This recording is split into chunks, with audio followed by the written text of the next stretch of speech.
Hello, students, and welcome to another video today with me, Professor Wright, going over. This video is going to be part 2 of chapter 17 of Living with Art by Mark Getline. This is popping in right in the middle of the 16 and 1700s, and we've kind of wrapped up the Baroque, and now we're going to move to Rococo, which is it's really just like a sub movement of Baroque. Right, it's further developing it, but let's take a look.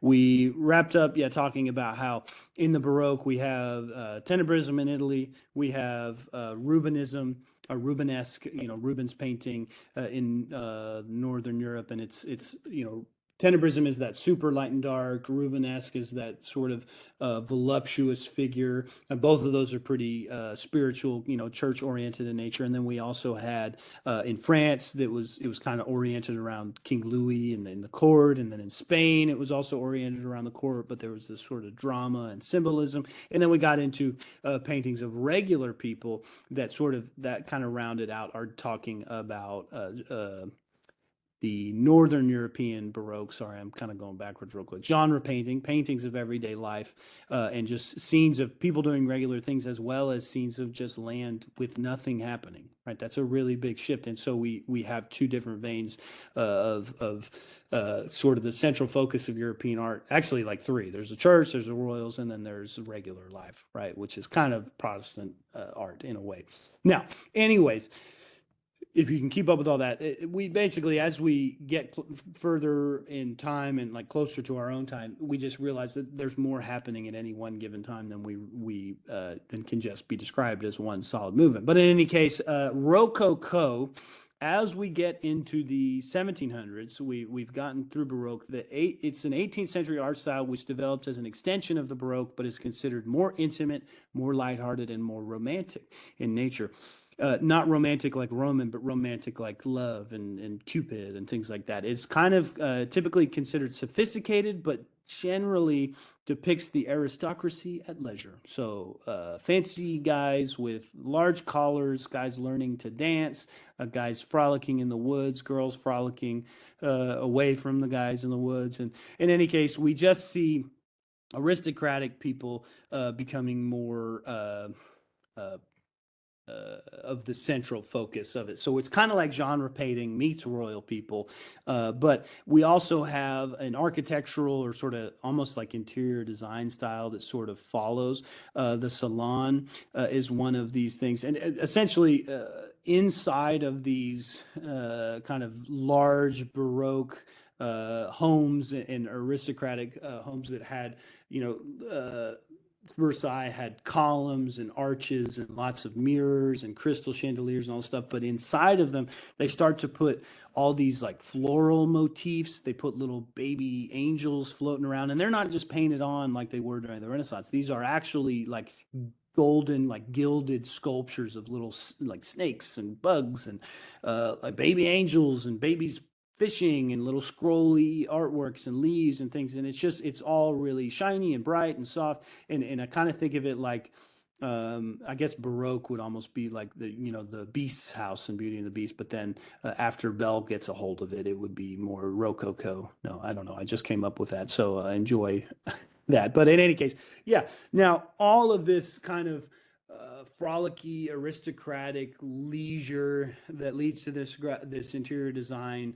It also it kind of lends itself to these people's lifestyle is built around parties and get-togethers and sharing their knowledge. They're all smart, they're all educated, and they all want to get together here in what they call the salon, which is basically a reception room for when people arrive, or the drawing room, which I only just figured out in the last couple of years. A drawing room is the room towards which you withdraw after dinner. You withdraw to the drawing room, and essentially the salon became either reception or drawing room, and it's just a room where fancy people would sit around after dinner and look, and so they were highly decorated during the Rococo to be a place where they wanted to sit and hang out. And the term salon starts to become synonymous. At first it's that room, But then it also becomes the word for when a bunch of stimulating and attractive people of quality, people of quality,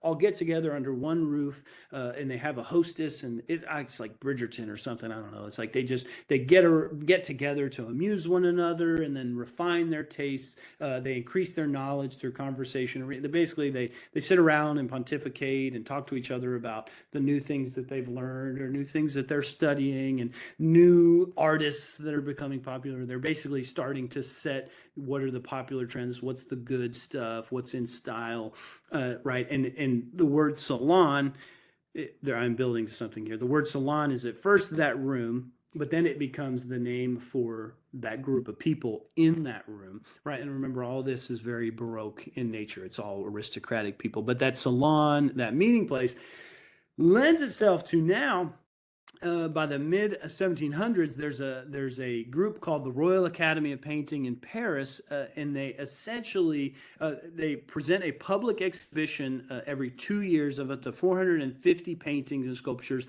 in what's called the Salon Carré. It's a great square hall in the Louvre where fancy people basically start getting together every 2 years and deciding who in the painting and sculpture community are the important people, right? Who do we want to look at? Who do we want to say are the good artists, right? And so being an artist who gets into the salon is now a way of like saying you've made it, right? And it's all happening in the Louvre, which you should remember because the Louvre becomes a the first art museum, the first modern art museum as we know it. In any case, from the location, the expositions themselves all begin to be called salons, right? So any salon that you get in, whether it's in the Salon Carré or somewhere else, if any academy gets together and decides you belong in the salon, again, yeah, you've made it. Now, the works of members of the French Academy were displayed at the salon, and the salon and its judges established the official style of the time, right? That's sort of the idea. Essentially, it's aristocracy setting the trends, and the places that they show them are called the salons. And yeah, like I said, the Louvre becomes the first museum later on. We'll talk about that later. We've already looked at Jean-Antoine Watteau's piece, Jean-Antoine Watteau. You can see the pronunciation there.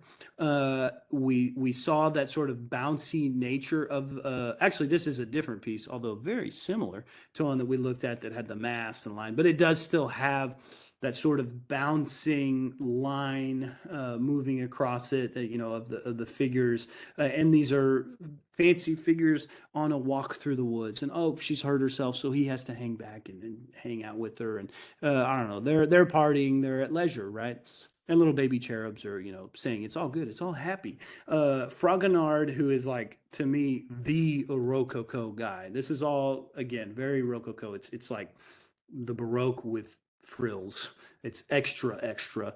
The Fragonard has this swing is one of the most famous encapsulations of the Rococo. This young man and woman sort of frolicking through the woods. They've made it to a part of the woods by themselves, and she's swinging, and oh, he grabs her foot, but he misses her foot. But then oh look, he's kind of like seeing up her dress. Oh, don't do that. But then it's all, and her shoes flying through space, and everything's sort of dreamy and soft. And again, if you watch the the TV show Versailles, it's kind of a lot about like soft focus, like hazy, dreamlike vibes and things. So in any case, yeah, the oil paint now has been used to get a lot of like hazy drama and dreamlike effects. Yeah, and again, just frolicking, right? That's the word I can't say enough when it comes to the Baroque. It's not super real in its rendition. It's very detailed. It's very interesting. It does have a lot of like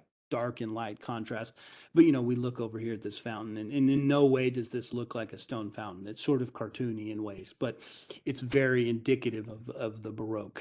Now, some sculpture does happen, right? There's lots of fountains of cherubs and naked people frolicking again, and here we see these characters, of course, it's kind of okay that they're depicted in the nude because they're a satyr and a nymph, so they're kind of mythological characters, right? Of course, a regular person would never be depicted clothesless in the Rococo, although it is starting to like get a little more playful in ways. But in any case, we see, again, very frolicky, right? Again, now in answer to this, right, all of that sort of frolicky, uh, softly lit aristocrats at leisure art, the Rococo, that in a way, it's kind of the academic art. It's what the Academy was doing, and I guess they were sort of embracing genre painting, right, which is scenes of everyday life, but they were still painting the aristocrats and things. But then there's this opposite movement. I guess, I don't know, I would say maybe neoclassicism is the academic movement. The Rococo represents like in the eyes of the neoclassical painters who come about in the late 18th and 19th century, essentially Rococo has let things slip. It's let the Baroque slide into sort of silliness, and neoclassical artists come in and they say they want art to refer back to the classical styles of the Greeks and Romans. Once again, we're back to the Greek and Roman thing, and this now it happens a lot in France. It's especially important in France, but it's also happening in Italy. But it emphasizes order, clarity, and restraint. It's less frolicky, it's more tight. I would argue that now, I guess like Rococo is aristocratic genre painting, and neoclassicism is the academic art, right? It's not trendy, it's high art. Maybe, I don't know. Again, I may be reducing it, but anyway, neoclassicism, it tells these stories once again of mythological characters, and they're not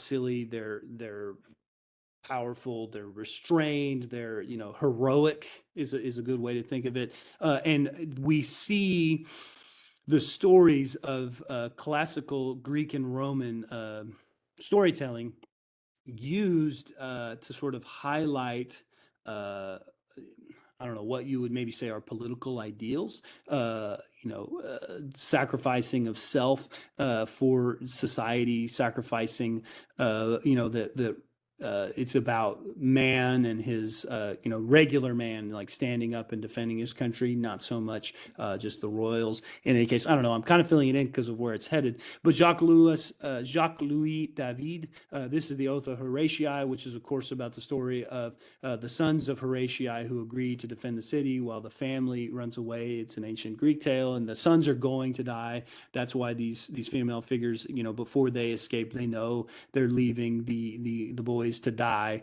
and sort of again self-sacrifice, in defense of the country.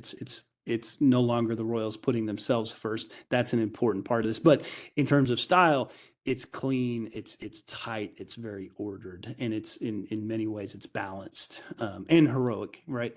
Now, this neoclassical style kind of gets us back almost to like Greek bronzes. This is almost Hellenistic. This is Pauline Borghese as Venus, right? And remember, we had Venus de Milo and stuff like that. This is Canova depicting a political character, actually. Basically, Pauline Borghese is it's said that she was beautiful and immoral, broke hearts all over Europe. It was said that her and Napoleon were both going to conquer Europe, but Pauline was going to do it one man at a time. She's got a political stance right now, and her depiction as in neoclassical art gives you an idea of that neoclassical art becomes sort of the political art of the time. Okay, again, this becomes important because at the same time there is still genre painting happening, right? In Northern Europe, this is Greece, this Northern informality, simplicity, and naturalness. This is just a picture of a regular young couple, the man asking the father of this young lady if he can marry her. And this is just a scene of regular, we don't know who these people are. We know that, he's asking for her hand. I'm not sure anybody looks terribly excited about the prospect, but it's regular people doing regular things. That's still happening along with the Rococo and neoclassical art. And so that eventually leads us to that sort of informality that we see. The Rococo artists see this and kind of begin to incorporate it. And one of the artists who's very well known for her portraiture that is, I guess, like another like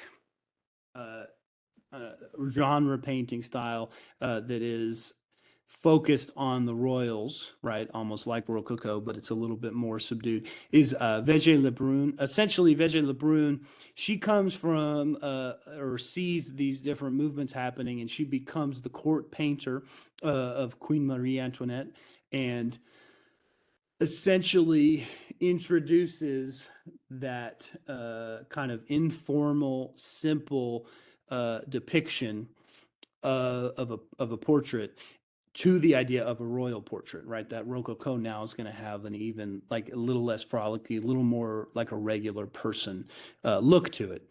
There's a caveat to this, okay? Végé Lebrun, she does these two portraits. She does many, many portraits, but she does these two of Marie Antoinette, and they're really important. So for the first one, we see Marie Antoinette in a sundress, looking at a flower in her like normal person hat. And when people saw this, keeping in mind that we're getting to the 1780s, when people saw this painting and they saw the Rococo aristocratic people trying to depict themselves as regular people, they did not like it, right? They said, you can't be a regular person and be as rich as you are, because at this time, the French people are starving in the streets. They are not well off. That's why some art is done about them to sort of tell their story. But when Marie Antoinette's painted as a regular person, they say, well, if you're a regular person, why do you get to be royal? Why do you get to be rich and I get to starve to death? Okay, that's not good. So Végé Lebrun does another portrait of Marie Antoinette as a royal, right, in her accoutrement, looking very queenly, but she still has her with her children.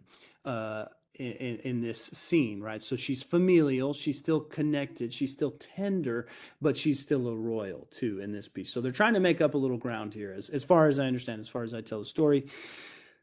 But while that's happening, right, while they're doing that, at the same time, the the political scene is changing, and there are all these different parties, and there's some neoclassical art that tells us the story of that. So there are some anti-monarchical parties developing to say, like, to save France, we need to have a revolution. Marat is as far as I understand it, he's a revolutionary, but not one for a coup, not necessarily for killing the queen, although he does have these writings that are critical of the monarchy and things. And Marat famously he takes these baths because he had a skin condition, and that's where he writes a lot of his stories. And Marat was famously murdered during one of his baths by a rival anti-monarch, but a more extreme one. Okay, it was a woman leading an anti-monarchy party who had him assassinated while he was writing his letters, and it just gives you an idea of how serious and violent some of these anti-monarchy groups are. And in any case, Jacques David, who was, as far as I understand, an anti-monarchist, in using neoclassical art to tell these stories, tying ancient Greek stories with modern revolutionary stories, essentially paints this in again politics. It just becomes tumultuous, the story's being told, and then when Marie Antoinette is painted in this kind of trying to reassert that, no, I am a royal, I am supposed to be venerated even though I am a normal person, essentially the public decides it's too late, right? Now they're mad that she's even trying to reassert that she's a royal. They're mad about these other groups killing each other, and essentially the revolution goes down. Marie Antoinette off with her head. The children are killed or carried away, and then it just all ends up turning to a mess, and the French Revolution begins. In some ways, kind of in due to the tension created between the genre style and the neoclassical. Maybe I'm trying too hard to draw connections there, but in any case, the French Revolution begins. Now, while that's happening, the Baroque does begin to make its way to the Americas, where some more revolution is brewing, right? And 1787 would be after the American Revolution actually has already happened. and Baroque art made its way there. I guess it's good to know that, remembering that America was still a colony of Europe, so the Baroque styles and things that made it that were happening in Europe did make it to America. Although there was less of that Baroque aristocratic, there were fewer aristocrats, so it didn't happen quite the same. So, but there was a lot of Baroque, and that led to a lot of neoclassical art kind of getting picked up too in America. So there's this idea of revolutionary art and neoclassical art tied together. But this painting done of Paul Revere, it's a portrait of him before the American Revolution in 1770. John Singleton Copley, he's basically making political art in the neoclassical style before the Revolution. Then, of course, we have our revolution in the 1770s. Paul Revere's Midnight Ride happens in 75. It begins the revolution. We finish our revolution, and then we, stir up even more revolution in France. The French help us with our revolution, and then we help them kick off their revolutions. But in any case, Napoleon's doing his thing in Europe. The Americans are, thriving on. Oh, okay, I just wanted to point that out there. The Americans are making neoclassical art about their revolutionaries. Anyway, I just want to talk a little bit about America as we close out this chapter, right? That European influence has made its way to America. Again, I like funny memes, Barack Obama. So neoclassical and Baroque art makes its way to the United States.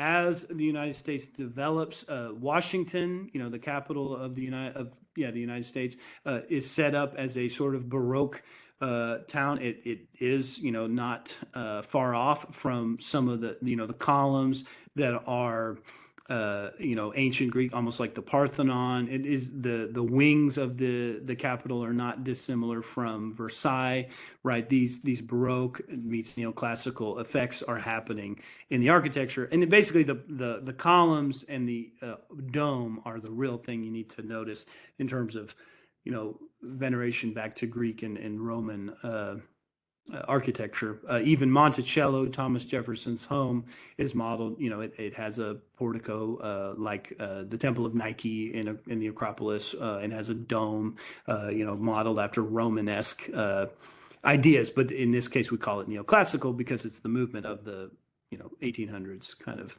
harkening back to Roman art. Now, in any case, that's Monticello, the capital, and we also have some of that neoclassical art that we're going to see more about neoclassical. Remember, neoclassical and David, it's like just the beginning of that. But we do see a neoclassical statue of George Washington that actually gets created after his presidency, although it becomes really controversial because this depiction of George Washington is sort of a classical Greek hero.